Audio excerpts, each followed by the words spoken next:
ربنا لك الحمد حمدا كثيرا طيبا مباركا فيه يا ربي لك الحمد كما ينبغي لجلال وجهك وعظيم سلطانك। সম্মানিত দিনী ভাইরা, যেহেতু আমি পরিচিত লোক, আমার কাছে কেউ অপরিচিত আছেন নাকি? আমাকে চেনেন না এমন কেউ আছেন? আমরা তো সবাই পরিচিত, একে অপরকে চিনি। কারো হয়তো ভাই, কারো হয়তো চাচা, কারো হয়তো নাতি, এই তো সম্পর্ক। যেহেতু বিভিন্ন জায়গায় ওয়াজ করতে যাই তখন একটা আলাদা পরিবেশ থাকে। তো এখন তারপরে যেহেতু আমার নামটা আমি দিতে চাই না, কিন্তু আমার অনেক ভক্তবৃন্দ আছে যারা আমাকে খুব ভালোবাসে। তারা কয়, পোস্টারে আপনার নাম দেন নাই কেন? একবার দিতাম, দেই নাই, এই জন্য কমাস কম না হলে 100 জন লোকে বলছে আপনার নামটা নাই কেন, আপনার নাম বাড়িতে মাহফিলে আপনার নাম নাই কেন? এই জন্য দিতে হয়, কিছু আলোচনা করতে হয়, এই হিসেবে এখানে বসছি। নইলে একটা কথা আমাদের আঞ্চলিক ভাষায় বলে যে জায়গার গরু জায়গার ঘাস খায় না, বলে কি না? এ কথা বলে না? দেখবেন যে কত সুন্দর ঘাস, কিন্তু বাড়ির গরু বাঁধে দিয়েছেন সে জায়গায় ঘাস খায় না, আবার অন্য জায়গার গরু লাগিয়ে দিলে সুন্দর খায়। কি কথাটা ঠিক নেবে? ঠিক। তো সেই জন্য এই ব্যাপারটা হিসেবে চিন্তিত হই, কিন্তু তারপরে বলতে হয়, যেহেতু বসছি এখানে ওলামায়ে কেরাম আছেন, আমার গণ্যমান্য অনেক ব্যক্তিবর্গ আছেন, বিশেষ করে অনেক দিনী ভাই আছেন, সংগঠনের অনেক মহান মহান ব্যক্তি এখানে আসছেন। তো এই যে ওলামায়ে কেরামের এই মোবারকময় মজলিস, হাফেজে কোরআনদের মিলন মেলা, আল্লাহওয়ালাদের মিলন মেলা, দাড়িওয়ালা টুপিওয়ালাদের একত্রিত হয়, এতে আপনার সকলেই খুশি নে বেজার? কারা কারা খুশি? হাত তুলে দেখাই আল্লাহকে। আল্লাহ পাক কবুল করুক আমার ভাইরা। এই জন্য সব তো আল্লাহর ইচ্ছা।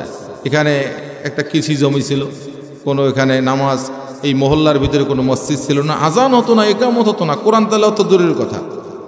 তো আসলে এই পৃথিবীর ইতিহাসে আমরা দেখি যারা বোকা মানুষ, যারা কিছু কাজের জন্য পাগল হয়, তারাই দুনিয়াতে কিছু করতে পারছে। এই যে বিদ্যুতের বাতিটা যে আবিষ্কার করছে, নাম কি বলতে পারেন? কি নাম কেউ জানেন না? Thomas Alva Edison. এটা কিন্তু বিসিএস ক্যাডারের প্রশ্ন পরীক্ষায় আসে, খেয়াল রাখবেন। যারা ছাত্র আছেন ভালোভাবে খেয়াল রাখবেন। এই বিদ্যুতের বাতিটা যিনি আবিষ্কার করছে তিনি কানাডার অধিবাসী ছিলেন, তার নাম ছিল টমাস আলভা এডিসন। তিনি 3000 বার চেষ্টা করার পরে এই বাতিটা আবিষ্কার করছে। তাহলে পাগল পারা না? স্কুলে পড়তে দিয়েছিল, তার মা ঠিক মতো লেখাপড়া করে না, স্কুলে যায় না। দেখেন, মানে 3rd ক্লাস ছাত্র, কোনো মূল্য নেই, কিন্তু একটা জিনিস আবিষ্কার করি অল পৃথিবীর মানুষ তাকে সেলিব্রেট করে। কি কথা ঠিক নেবে? ঠিক। পাগল পারা, ওইটার জন্য পাগল। এমনিভাবে অনেক মহান ব্যক্তির জীবনে দেখা যায় তারা লেখাপড়া খুব কম করছে। আইনস্টাইন এত মহাবৈজ্ঞানিক, সে দেখা যায় ফিজিক্সে পাস করতে পারে নাই। তার স্কুল থেকে রিপোর্ট আসছে তার মায়ের কাছে যে আপনার ছেলে লেখাপড়ায় পারে না, আপনার ছেলে অমনোযোগী, ক্লাসে ঠিকমতো অ্যাটেন্ড করে না। তখন আইনস্টাইন দৌড়িয়ে এসে বলছে, মা কি কি বলছে স্যারেরা? তো আমরা হইলে জুতে টুতে দিয়ে বা ব্যাট দিয়ে সমানে পিটাইতাম। কি কথা ঠিক নেবে? ঠিক।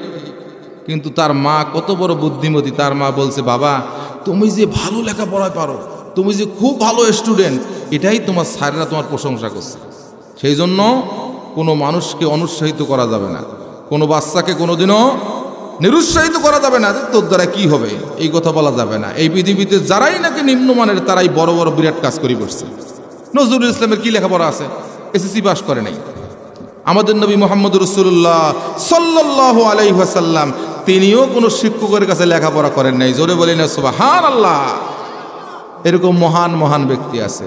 তো যাই হোক, আমার এটা পাগলামি কিছুটা। আমাদের এই এমপি সাহেব, এই 3 আসনের কুড়িগ্রাম 3 আসনের সাবেক এমপি আলহাজ মাওলানা মতিউর আমার ওস্তাদ, তিনি বলছিলেন যে কিছু পাগলামি এরকম থাকতে হয়।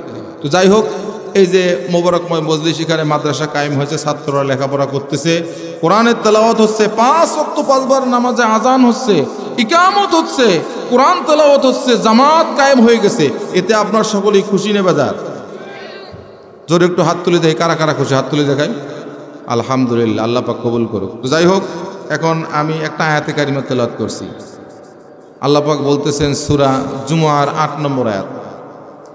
আল্লাহ পাক বলছেন, হে নবী আপনি আপনার উম্মতদেরকে বলুন তারা মৃত্যু থেকে পলায়ন করে, তারা মৃত্যু থেকে যতই পলায়ন করুক, এই মৃত্যু থেকে কি কেউ রক্ষা পাবে?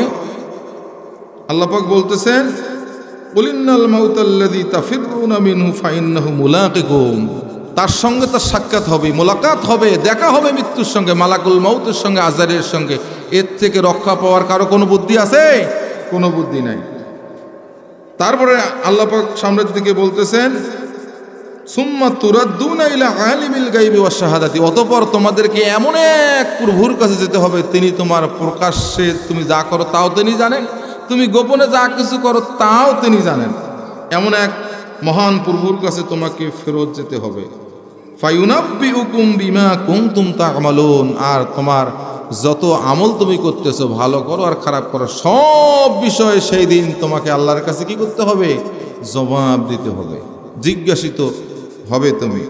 তো ভাইরা আমার, এই আয়াতে কারিমার বিষয়ে আলোচনা করতে গেলে অনেক সময় দরকার। আমি শুধু এতটুকুই বলতে পারি, অন্য একটা আয়াতে আল্লাহ বলছেন, কুল্লু নাফসিন যায়িকাতুল মাউত। প্রত্যেকটা আত্মাকে, প্রত্যেকটা নফসকে, প্রত্যেকটা প্রাণীকে মৃত্যুর স্বাদ গ্রহণ করতে হবে। কি আমাদের মধ্যে এমন কেউ কি এই বিশ্বাস আছে যে আমি মারা যাব না? কেউ আছেন নাকি? হাত তুলে দেখান তো দেখি। কেউ আছেন মারা যাবেন না এমন কেউ আছেন? তার মানে কেউ হাত তোলে নাই, তার মানে সকলকেই মরতে হবে। ওটার থেকে, মৃত্যু থেকে পালাও তুমি, ওই মৃত্যু তোমায় লইবে ঘিরি। যদিও সুদূর আকাশ পানে লাগাও সেটায় লাগিয়ে সিঁড়ি। সিঁড়ি বানায় যদি সে আকাশের মধ্যে যান, তারপরেও মৃত্যু সেখানে পাবে। কি হযরত বাদশাহ সুলাইমান আলাইহিস সালাম, আল্লাহর নবী, এই পৃথিবীতে আল্লাহ পাক 4 জন বাদশাকে তাম পৃথিবীর বাদশাহী দিয়েছিলেন। জোরে বলি সুবহানাল্লাহ, জোরে বলি না সুবহানাল্লাহ। 4 জন বাদশার নাম বলবো না? 1 নম্বর হচ্ছে হযরত সুলাইমান আলাইহিস সালাতু ওয়াস সালাম, তিনি আল্লাহর নবী ছিলেন। জোরে বলি সুবহানাল্লাহ। আরেকজন হচ্ছে বাদশাহ যুলকারনাইন, যাকে বাদশাহ সিকিন্দারও বলা হয়। এই 2 জন মুসলমান এবং তারা আল্লাহ পাকের অন্যতম বান্দা। দুনিয়া শাসন করছে যুলকারনাইন। তার এই যে করনুন মানে সিং, করনুন মানে কি? সিং। আমরা যে এই মোটরসাইকেল চুরি পাক দেই না? পাক দিলে কি সামনের দিকে আগায়। তো আল্লাহ পাক এখানে এমন ব্যবস্থা করছেন, ওইটা যদি ঘুরাইতো তাহলে তাম পৃথিবী তিনি ঘুরে আসতে পারতেন। জোরে বলি সুবহানাল্লাহ। এই 2 জন বাদশাকে আল্লাহ তাম পৃথিবীর বাদশাহী দিয়েছিলেন। আর 2 জন বাদশা হলো অমুসলিম।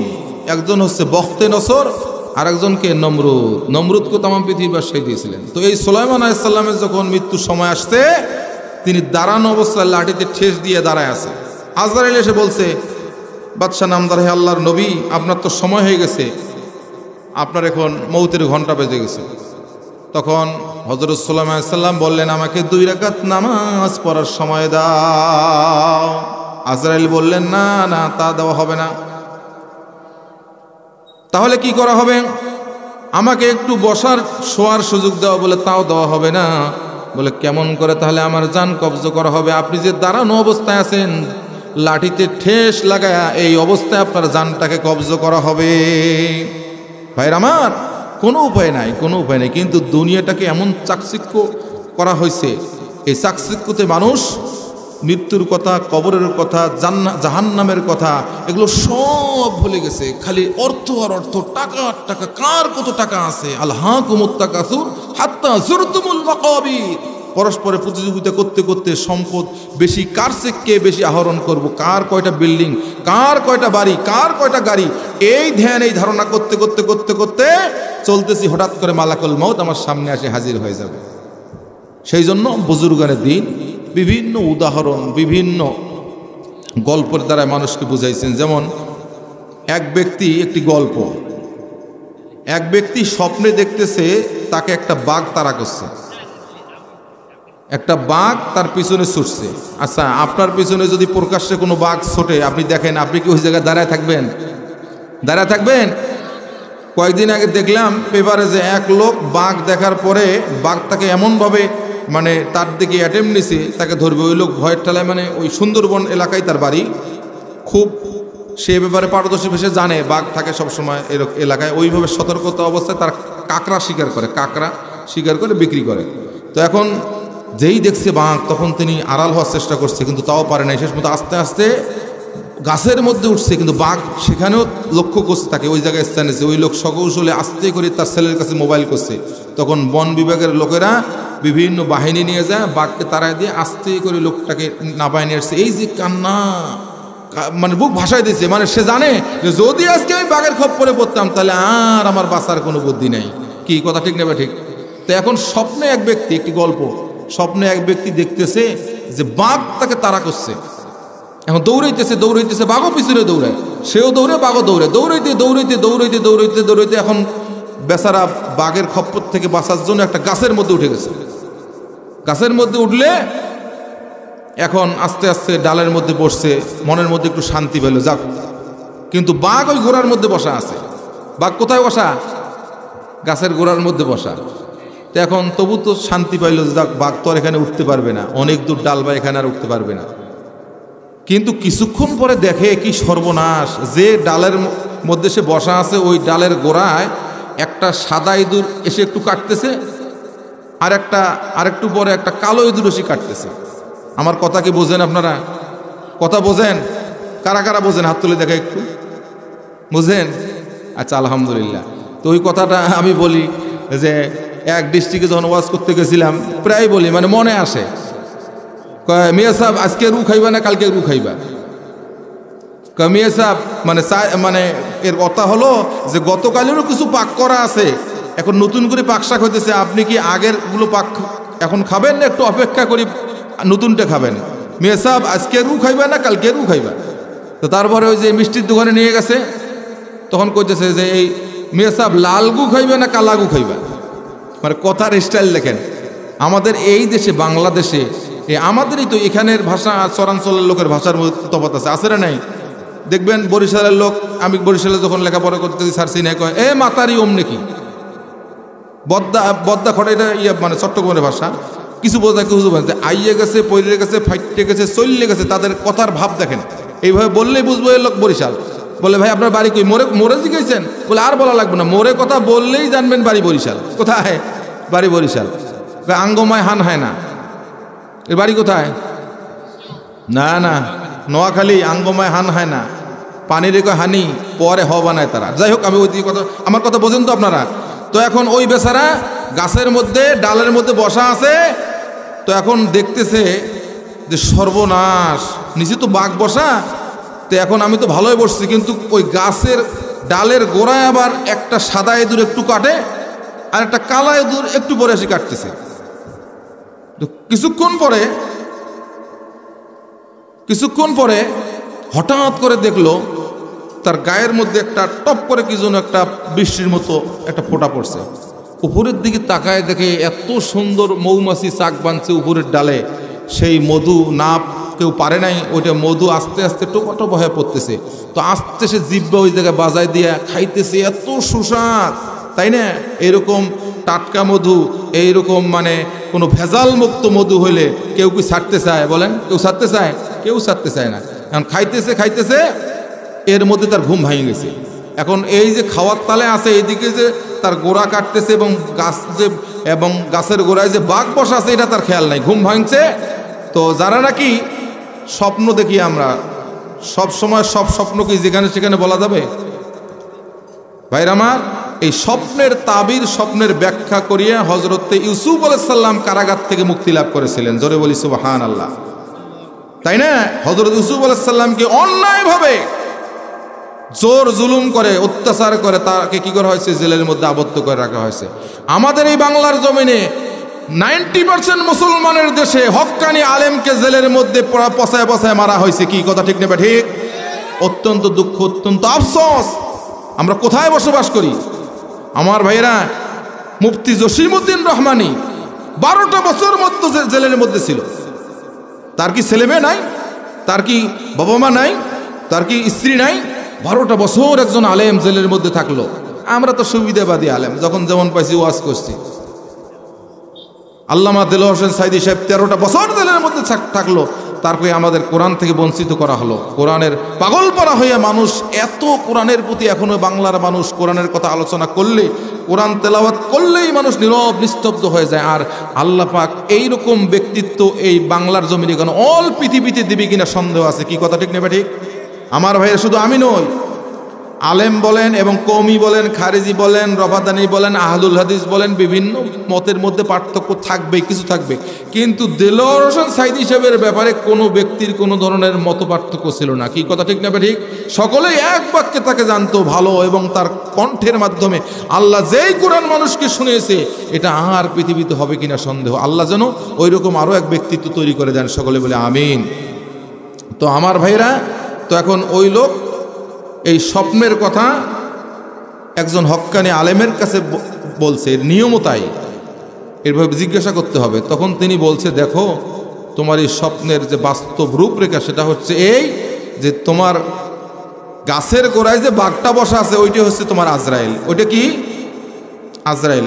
ওখানে আমার একটা কথা বাদ পড়ছে যে ওই যে ব্যক্তি যখন গাছে চড়ছে দেখে যে একটা সাদা ইঁদুর আর কালো ইঁদুর কাটে, নিচের দিকে তাকায় থেকে বিরাট বড় একটা গর্ত, স্বপ্নের ভিতরে দেখতেছে বিরাট বড় গর্ত, কিন্তু এর মধ্যে থেকে উপর থেকে টপ করে একটা পানির মতো ফোঁটা পড়লো, তারপরে তো মধুমূল খাইতেছে, তো দেখে নিচে গর্ত, আবার ইঁদুরে কাটতেছে বাঘ, এদিকে তো ভয়ের ঠেলায় অস্থির, কিন্তু যখনই ওই মধু পড়ছে তখনই সব কিছু ভুলে গেছে।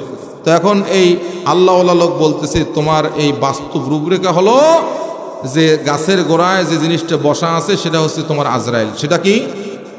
কথা বলে না। সেটা কি? আজরাইল। আর গাছের গোড়ায় যে কালো ইঁদুর আর সাদা ইঁদুর কাটতেছে, কালোটা হলো রাত আর সাদাটা হলো দিন। একদিন যাচ্ছে তোমার হায়াতি কমতেছে, এক রাত যাচ্ছে তোমার হায়াতি কমে যাচ্ছে। ওই কাটতে কাটতে কাটতে কাটতে দিন রাত যখন শেষ হয়ে যাবে, যখন ওই গাছের ডালটা যখন কর্তন হয়ে যাবে, তুমি পরে দেবার নিচে যেটা তুমি দেখছো ওই গর্তটা হচ্ছে তোমার কবর। ওই গর্তটা কি? ওই গর্ত কবর তোমাকে যাইতে হবে। কিন্তু ওই যে দুনিয়ার মধু মিষ্টিটা হচ্ছে দুনিয়ার সাজসজ্জা, চাকচিক্য, বিল্ডিং, টাকা পয়সা, এরোপ্লেন, গাড়ি বাড়ি, এই দিকে থাকিয়া তুমি এই কবরের কথাও ভুলে গেছো, আজরাইলের কথাও ভুলে গেছো, এমনিভাবে তোমার হায়াতি যে কমতেছে এটাও তুমি ভুলে গেছো। কি ভাইয়েরা আমার, কথাটা বাস্তব না অবাস্তব? কথাটা বাস্তব না অবাস্তব?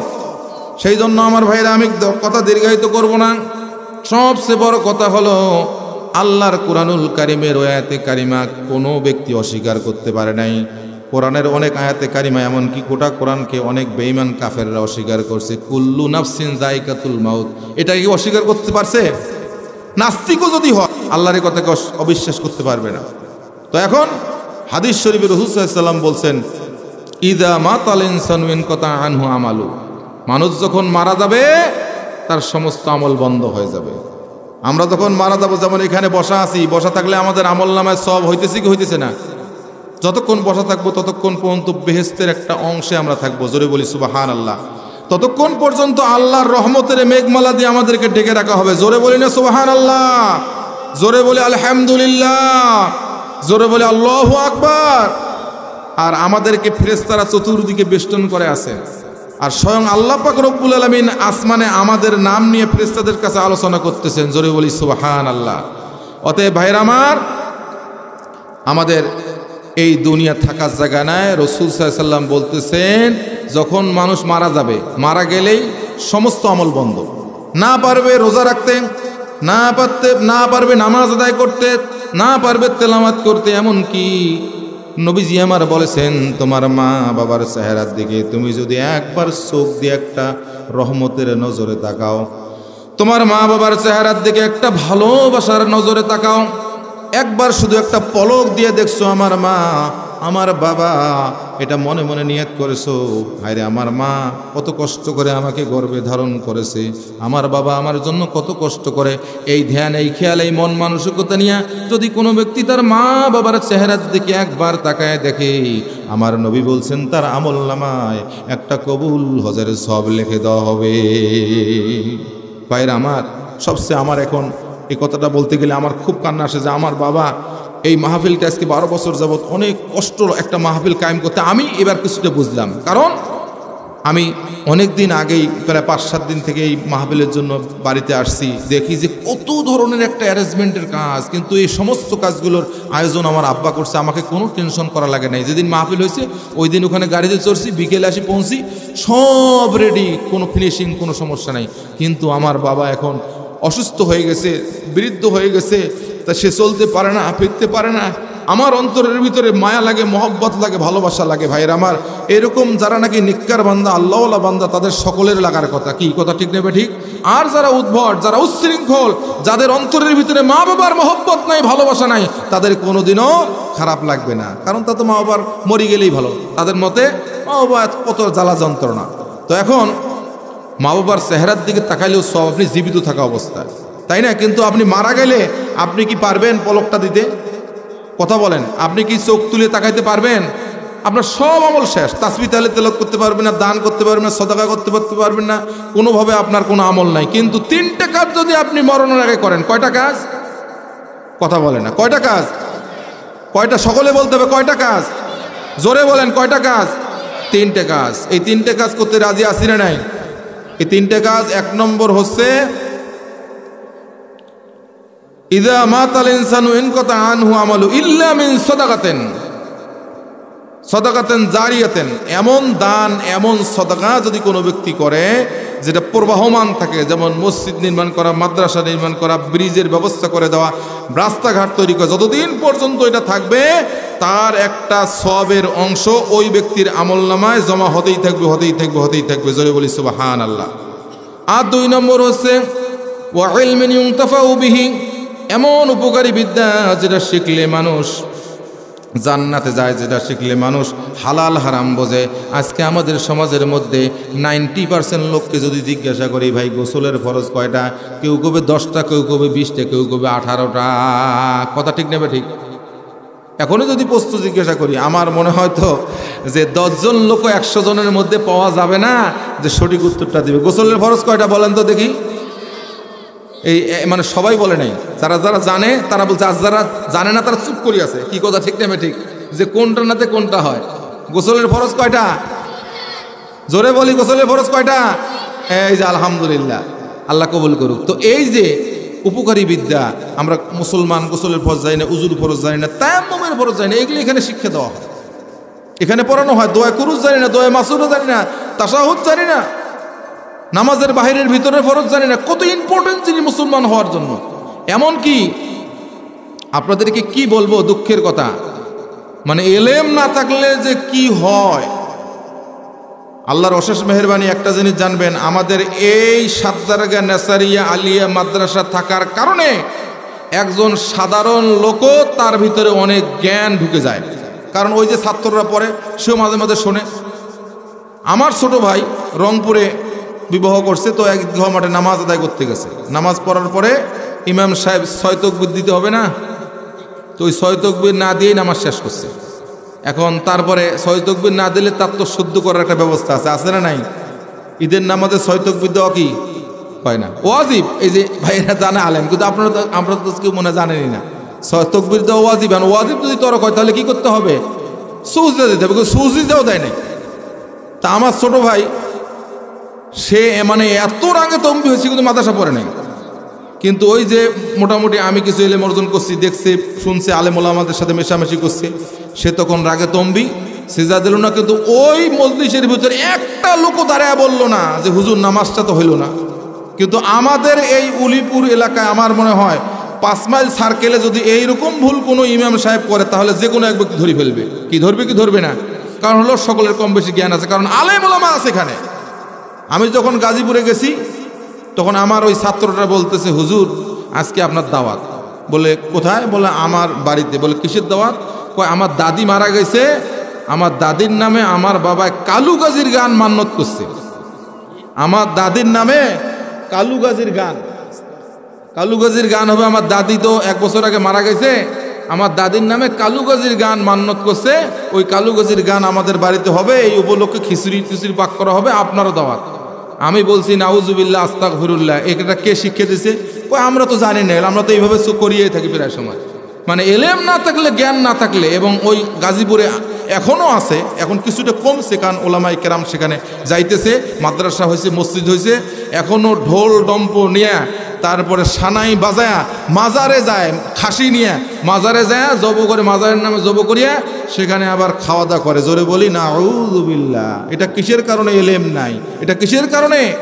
ভাইরা আমার, এলেমের কত বড় মূল্য, এলেমটা কি একটা জিনিস। আমার নবীজি বলেছেন দুইজন লোকের আশা আকাঙ্ক্ষা কোনোদিনও পূরণ হবে না। কয়জন লোক বলেন? কয়জন লোক? দুইজন লোক। একজন হচ্ছে ধনী ব্যক্তি, সম্পদ আরো চাই আরো চাই আরো চাই। নবীজি বলছেন কোনো বনি আদমের একটা উহুদ পরিমাণ পাহাড় যদি থাকে তবুও তার মনের আশা পূরণ হবে না, তার অন্তর কবরের মাটি ছাড়া পূরণ করা সম্ভব হবে না। এই এক। আর দুই নম্বর হচ্ছে এলেম যে অর্জন করে, জ্ঞান যে অর্জন করে, এই জ্ঞানী ব্যক্তি, আলেম ব্যক্তি, সে চায় যদি এই বইটা পড়তে পারতাম, ওই আরেকটা যদি হাদিস মুখস্থ করতে পারতাম, ওই কোরআনের আয়াতের ব্যাখ্যাটা যদি ভালোভাবে জানতে পারতাম, এইভাবে করতে করতে করতে করতে শেষ পর্যন্ত আমি দুনিয়া সে क्या मतलब है, মাদ্রাসা है অত না আপনা, মরেঙ্গে হাম কিতাব উপর অরে খোগা কাপন আপনা। কবি বলছেন দুনিয়া আমার কোনো উদ্দেশ্য নাই, কোনো আশা আকাঙ্ক্ষা নেই। মাদ্রাসায় আমার বাড়ি, মাদ্রাসায় আমার ঘর, আমি বই পুস্তক পড়তে পড়তে মরে যাব, অতঃপর বইয়ের পাতা দিয়ে আমাকে কাফিন বানায় কবরের মধ্যে রাখবে। আমার ভাইয়েরা, বাস্তব কথা, অবাস্তব কোনো কথা নয়। সারসিনে আলিয়া মাদ্রাসার সেই প্রখ্যাত মুহাদ্দিস ছিলেন নিয়াস মাকতুম আল কুরতানি আত-তুর্কিস্তানি, নাম শুনছেন না আপনারা? নিয়াস মাকতুম আল কুরতানি আত-তুর্কিস্তানি, তিনি ইন্নামাল আমালু বিন্নিয়াত এই হাদিসের ব্যাখ্যা একদিন নয়, দুই দিন নয়, দীর্ঘ 6 মাস পর্যন্ত ক্লাসের মধ্যে পড়াইছেন। 1 ঘন্টা ব্যাপী ক্লাস, সেই প্রায় 4000-এর মতো হাদিস, একটা হাদিস নিয়ে 6 মাস মতো আলোচনা করছেন। যে ইলমের কোনো শেষ নাই। আল্লাহর নবীর সেই ইন্নামাল আমালু বিন্নিয়াত, সমস্ত কাজের প্রতিদান আল্লাহ পাক দান করবে তার নিয়তের উপর। এটার উপরে তিনি 6 মাস লেকচার করেছেন ক্লাসের ভিতরে। তিনি একটা কিতাব পড়তেছেন, ওই কিতাবের অর্থাৎ একটা হাদিসের আসল জিনিস তিনি বুঝতে পারতেছেন না। আল্লাহর রসুলের এক স্ত্রীর থেকে বর্ণিত হাদিস, অনেক রিসার্চ করছেন, গবেষণা করেন, কিন্তু আসল উদ্দেশ্য বুঝতে পারেন না, ঘুমিয়ে গেছেন। ভাইরা আমার, তার জীবনীতে নিয়াস মাকতুম আল কুরতানি আত-তুর্কিস্তানি যার মাজার আছে, আমার আব্বা সহ তার মাজারটা জিয়ারত করেছি। সেই আজিমপুর কবরস্থানের পাশে আরেকটা ছোট কবরস্থান আছে, গেছেন কি? গেছেন কেউ? আজিমপুর কবরস্থানের পাশেই আরেকটা ছোট্ট কবরস্থান আছে। ওই কবরস্থানে নিয়াস মাকতুম আল কুরতানি আত-তুর্কিস্তানি, জেনার এত জ্ঞান ছিল যে তারকার দিকে তাকায় বলতো যে এখনো তো মাগরিবের সময়টা হয় নাই, মুয়াজ্জিন সাহেবটা আজানটাও তাড়াতাড়ি দিলে কোনো কারণ। কোরআন কারীমের ভিতরে ইলমুন নুজুম আছে, তারকা বিদ্যা আছে। জোরে বলি না সুবহানাল্লাহ, আলহামদুলিল্লাহ। তো এই নিয়াস মাকতুম আল কুরতানি আত-তুর্কিস্তানি ওই হাদিসের আসল জিনিস না বোঝার কারণে এটার মাফহুম কি হবে, তখন তিনি চিন্তা গবেষণা করতে করতে করতে করতে করতে করতে ঘুমিয়ে গেছে। ওই ঘুমের ঘরে স্বয়ং রাসূল সাল্লাল্লাহু আলাইহি সাল্লামের স্ত্রী তাকে বুঝিয়ে দিয়েছে, ও নিয়াস মাকতুম আল কুরতানি আত-তুর্কিস্তানি, এটার আসল অর্থ হচ্ছে এটা। জোরে বলি সুবহানাল্লাহ। তিনি ঘুম থেকে জাগ্রত হয়ে ওনার কিতাবের নিজ দিয়ে লিখে রাখছেন, এবং হাফসা রাদিয়াল্লাহু তাআলা যে কোনো আল্লাহ রাসূলের একজন স্ত্রী তার থেকে পাওয়া, সেটা তিনি সেখানে লিখে রাখছেন। জোরে বলি সুবহানাল্লাহ। তেনার জীবনী আপনারা পড়তে বিভিন্ন জায়গায় পাবেন, হয় লাইব্রেরিতে, এখানে না পাওয়া গেলে হয়তো সার্সিনে লাইব্রেরিতে আছে, ওখানে দেখবেন যে এই কথাটা তিনি আমি সেখানে পেয়েছি। তো এই যে এলেম এমন একটা জিনিস, এলেমের মজা যদি কেউ পায় তাহলে সেখান থেকে সে ছুটতে চায় না। তো আমার ভাইরা, সেই জন্য আল্লাহ রসুল বলছেন যে মানুষ মারা গেলে সমস্ত আমল বন্ধ করে 3টে কাজ। এক হচ্ছে সদকাতান জারিয়াতান, 2 হচ্ছে উপকারী বিদ্যা যেটা মানুষকে শিক্ষা দেয়, আর 3 নম্বর হচ্ছে ওয়ালাদুন সলিহুন ইয়াদুলাহু, নেককার সন্তান যদি এই পৃথিবীতে রেখে যাইতে পারেন, আল্লাহওয়ালা সন্তান, পরহেজগার সন্তান, খোদাভীরু সন্তান। আমার বাবা যখন মাদ্রাসায় পড়তে দেয় কত লোক ইনসাল্ট করছে, কারণ আমার আব্বা তো সেনাবাহিনীর লোক ছিল। কত লোক কইছে, এবং বন্ধুরা ফোন দিচ্ছে, তখন তো ফোন নাই, মোটামুটি দেখা হলে আরে কিশোর সিলেক্ট দিচ্ছেন মাদ্রাসা পড়তে, ক্যাডেট কলেজ পড়াইবেন, অমুক পড়াইবেন, তমুক পড়াইবেন, এটা করবেন ওটা করবেন, ফৌজি মৌসির সন্তান। কিন্তু আমার আব্বা একটা কথা বলছে যে ভাই আমি কিছু চাই না, আমি যখন মারা যাব, আমার মারা যাওয়ার পরে আমার সন্তানটা কবরের পাশে দাঁড়ায় একটু দোয়া করবে, এই এসে আমার সন্তানকে আমি দিছি। এমনকি আমার আত্মীয় স্বজনের ভিতরে এমন বিজ্ঞ ব্যক্তি, তারাও বলছে কাম পায় নাই, জমি বিক্রি করিয়া লেখাপড়া শিখবে। কত টাইটেল পাস করে হালুয়া খাবার লাগছে, কত টাইটেল পাসকে হালুয়া খাইতেছে। আমার ভাইয়েরা, এই মাহফিলটার আঞ্জাম দিতে যতগুলো টাকা পয়সা, সেটা আল্লাহ পাক রব্বুল আলামিন কিভাবে যে ম্যানেজমেন্ট করছে সেটা আল্লাহ পাকই জানে। তো আমি যখন গাজীপুরে গেছিলাম তখন দেখি 1,20,000 টাকা, মানে বাস্তব কথা বলতেছি, সকলেরও তো একটা আশা আকাঙ্ক্ষা থাকে। 1 লোক গুনতেছে 500 টাকার নোট, 20,000 টাকা, আজকে থেকে 20 বছর আগে। আমি বললাম এতগুলো টাকা, হায় রে, আমরা মনে হয় জীবনে গুনতে পারবো না। তো এখন দেখি আমার বাস্তব কথা, আমি যে ব্যবসাটা করি ব্যাংকিং একটা ব্যবস্থা, ওই টাকা গুনতে গুনতে আমার হাতের মধ্যে ব্যথা। আমার বাবা এই টাকা গনার ভয়ে অ্যাকাউন্ট ক্লার্ক ছিলেন, বলছে টাকা গনার ভয়ে আমি চাকরি ছেড়ে যাচ্ছি। টাকা গনাও একটা ব্রেনের মধ্যে বিরাট বড় এফেক্ট করে, যার কারণে ব্যাংকে যারা চাকরি করে দেখবেন মাথা চুল থাকে না, ব্যাংকে যারা চাকরি করে অধিকাংশ ব্যক্তিরই দেখবেন খালি টাকা গোনাগুনি। তো এই যে আল্লাহ পাক যে রাখছে, তাহলে কি আমরা কি না খেয়ে মারা গেছি? কয়ে হুজুর বানামো, সে ভাত পাইবে, আসলে ভাত পায় না, সে কোরমা খায়, পোলাও খায়, রুই মাছের মাথা খায়, খাসির কলিজা খায়, মুরগার রান খায়। কি কথা ঠিক নেবে ঠিক আমার ভাইয়েরা? সেই জন্য এলেম শিক্ষা দিতে হবে, নেককার সন্তান, আল্লাহওয়ালা সন্তান বানাতে হবে। সেই জন্য আজকে আমি আপনাদের এখানে বসেছি। এই মাদ্রাসা ভালোভাবে চলুক। আপনারা চান কি চান না? কারা কারা চান? হাত তুলে দেখাই, সকলে দেখাই। অনেক তো হাত উঠেন নেই এখন, হাত তুলে থাকেন, তুলেতেন। আল্লাহ দেখুক, আলহামদুলিল্লাহ, আল্লাহ পাক কবুল করুক, আল্লাহ পাক কবুল করুক। আপনারা যেটার সাথে লাগিয়ে থাকবেন এজন্য সওয়াব আছে না নাই? আপনি 2 গজ কাপড় কিনলেন, 1 গজ কাপড় দিয়ে রুমাল বানাইলেন, আর 1 গজ কাপড় দিয়ে কোরআন শরীফের গিলাপ বানাইলেন। এখন ওই রুমালটা যদি পায়ে লাগে, কোনো আফসোস লাগবে? কোনো কষ্ট লাগবে? কোনো দুঃখ লাগবে? কোনো ধরনের এখানে মানে আপনার ক্ষয়ক্ষতি হবে? কিছুই হবে না। কিন্তু কোরআন শরীফের ওই যে গিলাফটা যদি সামান্য একটু বেইজ্জতি হয়, তাহলে কষ্ট লাগবে কি না? এবং বুকের মধ্যে লাগাচ্ছেন, চুমা খাইতেছেন, তো এখন ওই কাপড় বলতেছে আমার কোনো এখানে তাকত নাই। ওই যে কবি বলছেন, গন্ধ মধুর করদম মরে একদা দিলেন বদনু ছিলাম যখন নাইতে, কহিলাম আমি কুস্তুরি কি বাকি তুমি, সুবাসে তোমার পাগল এমন তাইতে, কহিলে সই মরে তুচ্ছ করদম আমি ফুল সহ সিনু কতকাল এক ঠাইতে, সঙ্গীর গুণ পশিয়াছে মৌ মাঝে গো, নইলে কাদায় কি এত সুবাস পাইতে। এগুলো ব্যাখ্যা বিশ্লেষণ না করলে তো সবাই বুঝবেন না, ব্যাখ্যা বিশ্লেষণ সবাই নাই। যারা বোঝে অল্প অল্প কিনে কয়, অর্ধে কইলে মর্দে বোঝে, ভাঙি কইলে সবাই বোঝে। আমরা তো নজরুলের ওই কবিতা পড়ছিলাম, আমি হব সকালবেলার পাখি, সবার আগে কুসুম বাগে উঠবো আমি জাগে, সূর্যি মামা জাগার আগে উঠবো আমি জাগে, হয়নি সকাল ঘুমো এখন মা বলবেন দেখে, বলবো আমি আলসে মেয়ে ঘুমিয়ে তুমি থাকো, হয়নি সকাল তাই বলে কি সকাল হবে না গো? আমরা যদি না জাগি মা কেমনে সকাল হবে? তোমার ছেলে জাগলে মা গো রাত পোহাবে। তবে আমি ছোটবেলায় মনে করতাম যে মা আর ছেলের মধ্যে কথোপকথন, এটা কি মা আর ছেলের কথোপকথন? সে সময় ব্রিটিশ আমাদেরকে শাসন করেছে, এই ব্রিটিশদের বিরুদ্ধে তিনি এখানে সোচ্চার হয়েছেন, এটাই প্রতিবাদ জানাইছে, তোমরা সকলেই জেগে ওঠো, তাহলেই তারা আমাদের দেশ থেকে চলে যাবে। ভাইয়ের আমার, তো সেই জন্য যে কথাটা বলতেছিলাম যে কোরআন শরীফের গিলাফটার মর্যাদা এই কারণে হয়েছে যে সে কোরআনের সাথে লাগিয়ে আছে। কোরআনে চুমু দেওয়ার আগে ওই গিলাফের মধ্যে চুমা পড়ে। কি কথা ঠিক নেবে ঠিক? অতএব আপনারা যে লেগে থাকতে চান, আল্লাহ পাক আপনাদের কবুল করুক, সকলে বলে আমিন। তো এই মাদ্রাসা পরিচালনা করার জন্য যেমন আমার বাবা এখন অবস্থা তার শেষ, কারণ সে আর পারবে না, কারণ তার চলাফেরা হাঁটা চলা আগের চেয়ে মনে করেন গত বছর যেমন এই বছর আরও খারাপ। এখন সামনের বছর আল্লাহ তাকে হায়াতে দারাজ করে হয়তো আরও আমার মনে হয়, কারণ দিনের দিন একটা বয়সের ভারে বার্ধক্য যখন মানুষের কাছে আসে তখন এটা আর রক্ষা করার কোনো উপায় থাকে না, কোনো ওষুধ আর মেডিসিন কাজ করে না। তো সেই জন্য এখন আমাকে অনেক দায়িত্ব নিতে হচ্ছে। তো এখন আপনারা সকলে মিলে একটা সিদ্ধান্ত বা আমি আপনাদের প্রস্তাব দিই, সেটা হলো এই যে আমরা এই মাদ্রাসাকে পরিচালনা করার জন্য 313 জন সদস্য হব। কয়জন সদস্য? কথা কয় না। কয়জন সদস্য? 313 জন সদস্য। সেটা হচ্ছে বদরি কাফেলা। বদর কি? বদর একটা প্রান্তরের নাম, সকলেই শুনেন, জানার দরকার আছে না নাই? যারা জানেন, তারপরে আমি ভালো করে আরও রিসার্চ করি বা সংক্ষিপ্ত আকারে মোটামুটি বুঝে চেষ্টা করতেছি। বদর একটা প্রান্তরের নাম, মদিনার নিকটবর্তী, 80 কিলোমিটার মধ্যেই আছে। তো এই জায়গায় কাফেরদের সঙ্গে মুসলমানের প্রথম যুদ্ধ হয়েছে। কাফেরদের সঙ্গে কেউ কথা বলবে না, চুপ করে দাঁড়ায় থাকো তোমরা।